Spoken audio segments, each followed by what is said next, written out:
Wilcox Labour Land Campaign. I'd like to refer to the first and the biggest privatisation, which was land. It belonged to all of us, and it still should. The Labour Party manifesto, I think in the 1945, had land nationalisation. But previous to that, they had a much better policy, and that was to tax the land value tax, which actually nationalises land rent, which is the whole value anyway, and it's perfectly practical to do that. It isn't practical to nationalise the land, because you'd have to pay compensation. You don't want that, do that. If you gave me 2 minutes, I could tell you how a land value tax would solve the housing crisis. But okay, we need to build more houses. Yeah. Everybody recognises that. It's not just a question of supply, actually, but nevertheless, we do need to. We haven't got a shortage of land. Let's forget about that. Only 10% of land is actually built upon. 1% owns 70% of the land.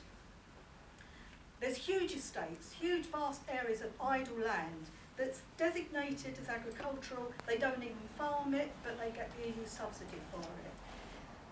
Okay, so land value tax, it means you pay an annual charge according to the value of your land.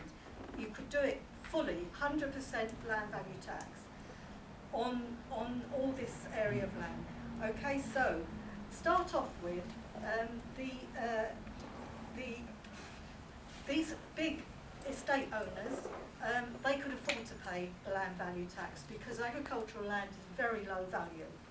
But what the government can do is they can come along and they can say, look, we need new towns, we need a garden city here.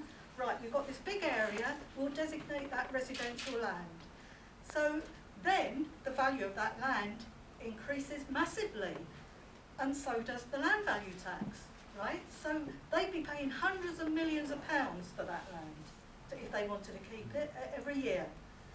They won't do that because idle land is owned by idle people. They don't want to work, they just want to get the money that we create. So they will not be able to do that. They will have to get rid of it. They will try to sell it.